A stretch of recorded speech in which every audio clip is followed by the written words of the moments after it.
வணக்கம் மக்களே. இன்னைக்கு நம்ம பார்க்கக்கூடிய படம் வந்து லாலா சலாம். இந்த படத்தோடைய ஸ்டோரி என்னன்னாக்கா, ரஜினியோட பையன் விக்ராந்துக்கும் விஷ்ணு விஷாலுக்கும் வந்து சின்ன வயசுல இருந்தே ஆகாது அப்படின்னு ஒரு சின்ன ஒரு பகை இருக்கு. ஒரு ஸ்கூல் சம்பந்தமா வந்து ஒரு பகை இருக்கு. ஆனா ரஜினிகாந்தும் விஷ்ணு விஷாலுடைய அவங்க அப்பாவும் வந்து சின்ன வயசுல இருந்தே ஒரு நண்பர்கள்.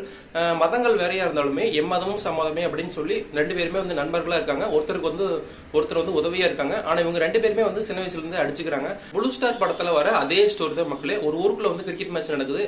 நீ பெருசா நான் பெருசா அப்படின்னு சொல்லி அடிச்சு காமி அப்படிங்கிற மாதிரி ரெண்டு பேருமே சண்டை போட்டுக்கிறாங்க. இவங்க ரெண்டு பேருக்கு சண்டையுமே வந்து அரசியல் சூழ்ச்சியால வந்து ஒரு சின்ன ஒரு தகராறு ஏற்படுது. அந்த தகராறுனால வந்து ரஜினிகாந்துக்கு வந்து ஒரு இழப்பு ஏற்படுது. அந்த இழப்பை வந்து எப்படி ஹேண்டில் பண்ணாப்ல ரஜினிகாந்த் வந்து மத வாரியா சண்டை போடும் போது எப்படி வந்து ஹேண்டில் பண்ணி அந்த ஊரை வந்து சமாதானப்படுத்தி எப்படி வந்து கைக்குள்ள கொண்டாந்தாப்ல அப்படிங்கறது தான் படத்தோடைய ஸ்டோரி. இந்த படத்தோடைய பாசிட்டிவிட்டி அப்படின்னு நம்ம எடுத்துட்டோம்னாக்கா எல்லாமே வந்து தெரிஞ்ச முகங்கள். அதுதான் வந்து இந்த படத்தோடைய மிகப்பெரிய வந்து பாசிட்டிவிட்டி. எல்லாமே வந்து தெரிஞ்ச முகங்களா இருக்கனால நமக்கு ஈஸியா வந்து நம்ம யூகிக்க முடியுது. நம்ம ஆளுபா அப்படின்னு சொல்லி நம்ம பார்க்க முடியுது. இந்த படத்துக்கு மிகப்பெரிய பக்கபலமா வந்து நடிப்புலையும் சரி, பேர்லயும் சரி, புகழ்லையும் சரி, எல்லாத்துலயுமே சரி ரஜினிகாந்த் அவர்கள் வந்து ஒரு ஒரு மிகப்பெரிய பலமா வந்து இந்த படத்துக்கு ஒரு பில்டிங் பேஸ்மெண்டமா வந்து இருக்காரு. இந்த படத்துக்கு படத்தோடைய ஸ்கிரிப்ட் வைஸும் சரி, வசனங்களாகட்டும் எல்லாமே வந்து படத்துல வந்து கணக்கச்சிதமா பொருத்தி ஒரு நீட்டா வந்து பிரசன்ட் பண்ணியிருந்தாங்க. உதாரணத்துக்கு வந்து சொல்லணும்னா, செந்தில் அவர்கள் வந்து படத்துடைய ஸ்டார்டிங்ல சொல்லுவாப்புல, உடம்புல ஏற்படுற வலிக்கு வந்து டாக்டர் தான் போய் ஆகணும், மனசுல ஏற்படுற வழியா இருந்தா சாமி வந்து தீர்த்து வச்சிரும். ஆக்சுவலா வந்து ரெண்டுமே ஒண்ணுதான். இருந்தாலும் அவங்க அந்த இடத்துல போர்ட்ரே பண்றது வந்து ரொம்ப நல்லாவே இருந்தது. படத்தோடைய ஸ்டார்டிங்லயே படம் ஆரம்பிச்சதுல இருந்து எண்டு போர்ஷன் வரைக்குமே வந்து உங்களுக்கு எங்கேயுமே வந்து போர் அடிக்காது.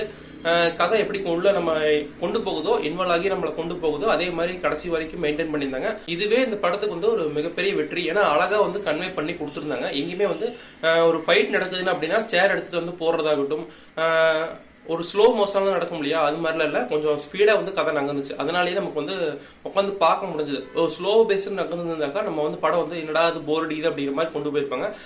ஒரு நீட்டா வந்து கொண்டு போயிருந்தாங்க. அதுவே அந்த படத்துக்கு வந்து மிகப்பெரிய பலம். இந்த படத்துல சொல்ற ஸ்டேட்மெண்ட் வந்து எல்லாருமே காலங்காலமா சொல்றதுதான். ஆனா யாரும் வந்து பின்பற்றது கிடையாது. இப்போ ஒரு முஸ்லீம் வீட்டுல போய் நீங்க பொண்ணு கட்டுறப்ப இருந்தா கட்டுவீங்களா? பத்திரிகையில வந்து என்ன ஜாதி அப்படின்னு போடுறப்போ எல்லாருமே வந்து விருப்பப்படுவோம்.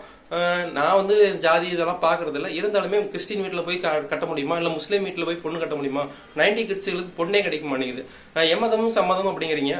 இப்படி ஒரு கான்செப்ட் கொண்டீங்கன்னாக்கா எல்லாருக்கும் வந்து கல்யாணம் ஆகும், எனக்கும் வந்து கல்யாணம் ஆகும். அதுதான் சொல்றேன். நீங்க முஸ்லீமா இருங்க, கிறிஸ்டினா இருங்க, இல்ல வேற ஒரு ஜாதி, ஒரு கிராமத்துக்குள்ள இருக்கிற ஒரு ஜாதி கட்டுப்பாட்டுக்குள்ள இருங்க, நீங்க என்ன வேணாலும் இருங்க, எம்மதமும் சம்மதமே, நம்ம எல்லாருமே வந்து இந்தியர்கள் அப்படிங்கறதான் படத்தோடைய ஸ்டேட்மெண்ட். படத்தோடைய மைனஸ் என்னன்னாக்கா எங்கேயுமே வந்து காமெடி, ஒரு என்டர்டைன்மெண்ட் அப்படின்னு சொல்லி ஒரு ஜெயலலிதா படத்துல வர மாதிரி ரஜினிகாந்த் அவர்களை வந்து கொண்டாட முடியாது. இந்த படம் வந்து ஒரு வேற ஒரு ஜானர்ல வந்து ஒரு நீட்டா வந்து கொடுத்துருந்தாங்க. மொத்தத்துல வந்து படம் பார்க்கலாமா வேண்டாமா அப்படின்னு கேட்டீங்கன்னாக்கா ஒரு ஒன் டைம் வாட்சபிள், ஒரு கமர்ஷியல் ரீதியா வந்து ஒரு சக்சஸ்ஃபுல்லா ஒரு ஸ்டோரி வந்து ரன் பண்ணி கொடுத்துருக்காங்க. இந்த படம் வந்து ஒரு ரஜினிகாந்த் ஃபேன்ஸுக்குலாம் வந்து ஒரு செம ட்ரீட்டா வந்து இருக்கும்.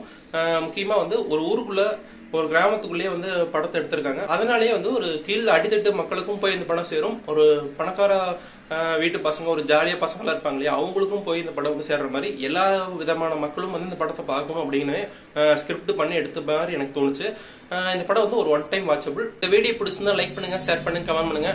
நெக்ஸ்ட் வீடியோ சந்திக்கிறேன். எல்லாத்துக்கும் பாய்.